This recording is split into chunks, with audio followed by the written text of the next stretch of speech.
Hello guys, I welcome you again in the new prose of Standard 10th, that is 1.4, Be Smart.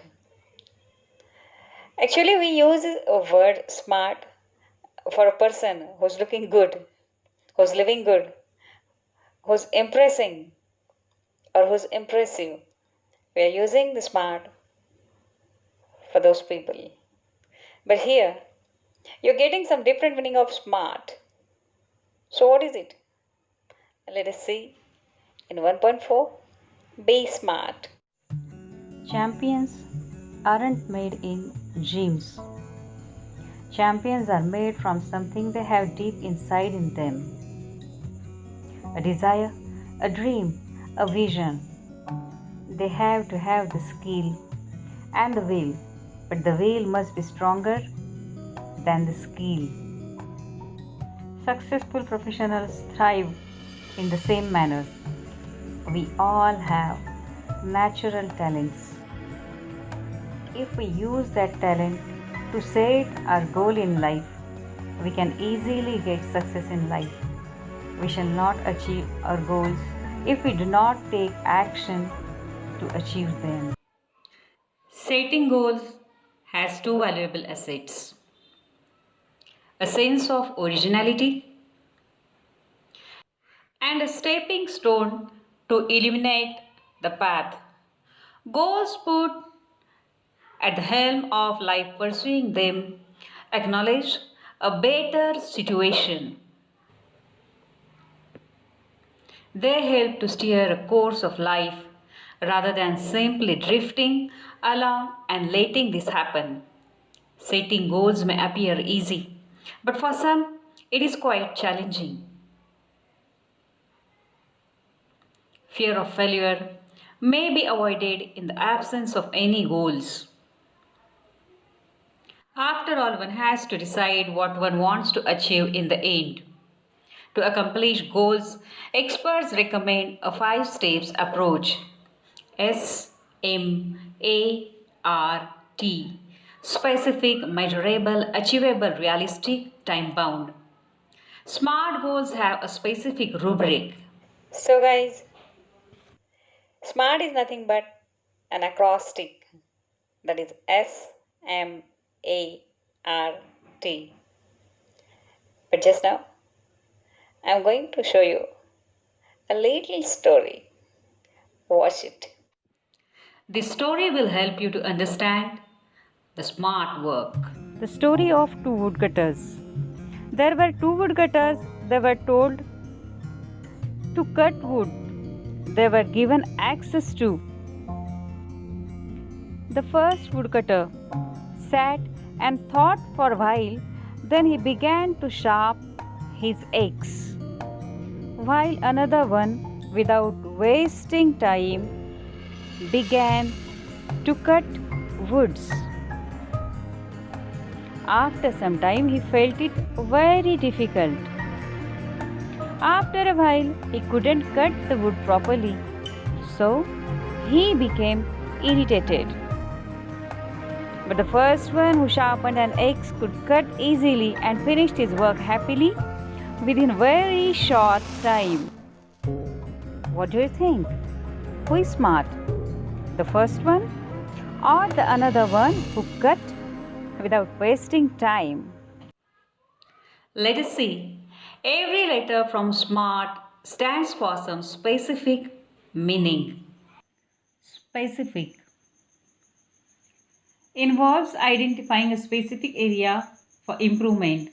The more specific area, the more refined. It makes it easier to set parameters and work towards the goal. For example, if it is building a house, what exactly is the capacity required and how long can it stretch? Here, the first letter of SMART, that is S, and it stands for specific.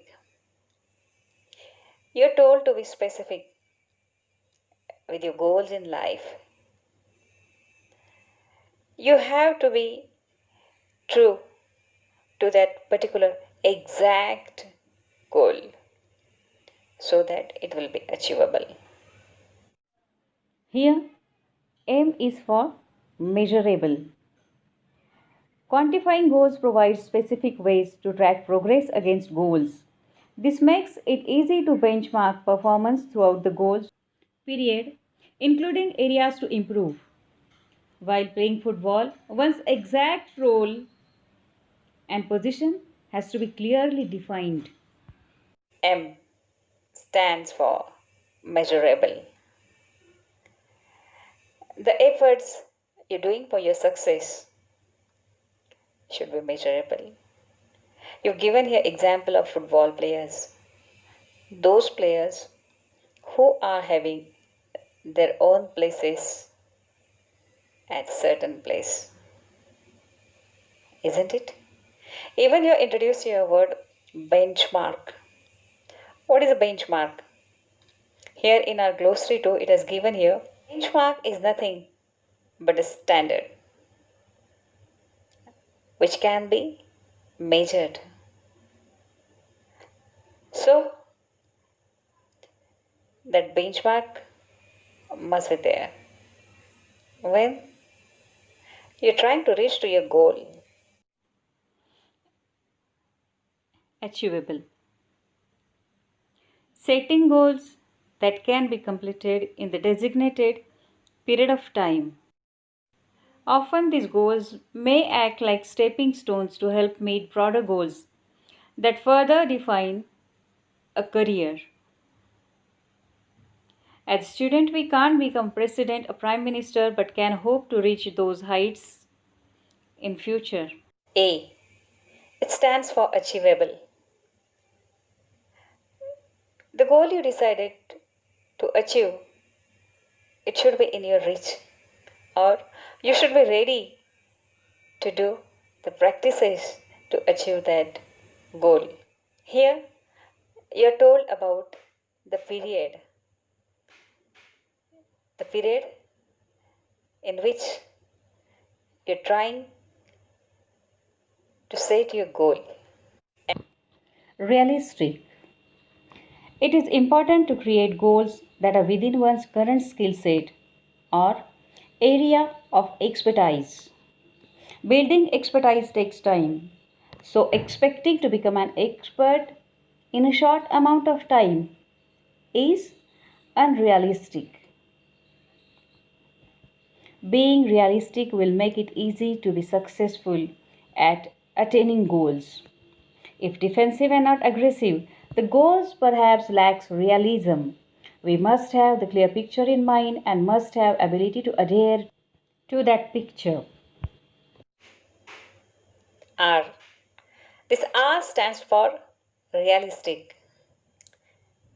Your goal should be realistic. It can be within your reach. And here also you're introduced with two words, that is defensive and adhere.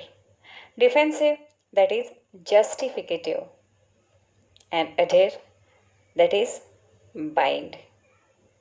So your goals should be realistic. The goals you set should be completed. You can reach to it, but when will it be possible? When it will be realistic. Time bound. Establish time parameters around each goal as it will help increase focus and accountability. To reduce weight, we know how to go about it. But without consistent time bound action, it never becomes a reality. It may be exercise, diet, and stress free thoughts implemented without hesitation, doubt, or indifference, but within a deadline. T. The T stands for time bound. When you are setting your goals at that time, You must have to be put it in time bounding. Because if you're not deciding time for goals, then for how long you'll run behind that? So it should be time bound. So here we have seen an acrostic of SMART, that S stands for specific, M for measurable, A for achievable, R for realistic, and T for time bound. When you are synchronizing all these things, your goals can be easily reachable. So be smart, not by looking, but by your efforts. And that is the key point of this lesson. Visions, wishes, intentions, dreams are all valuables. They spark off imagination and encourage us to define where we want to reach. In order to get there, however, we need to bring life images down to earth and plan to execute our strategies. The quality and quantity of energy we put forth directly impact the results. The life is like a trumpet. If we don't put anything in, we can't get anything out. In the last passage, we are told that success is a walk in the dark. We are trying to get success. Maybe the way will be easier, maybe it will be full of difficulties. But once you decided to reach to your goal, not to be worried about all these things. It is like walk in the dark. Finding the right footing, precisely mastering the skills and getting to the next place all depend on how we approach and tackle the problem. So, when you are crossing this path, the success is depending upon your own efforts. In what way you're tackling your problems and you're finding the solutions to solve your problem while reaching to the success. The best way to get from where we are to where we want to be is to find the footing of our next step. You should not be disappointed if your some steps are not giving you positive results. Still, you have to put your foot ahead with that experience of getting failed, but try for success. When we take the next step, it should support and hold us without a crack. You're having experience of getting hurted in the back step. You're cautious. You should be cautious. And you should be positive for the next step.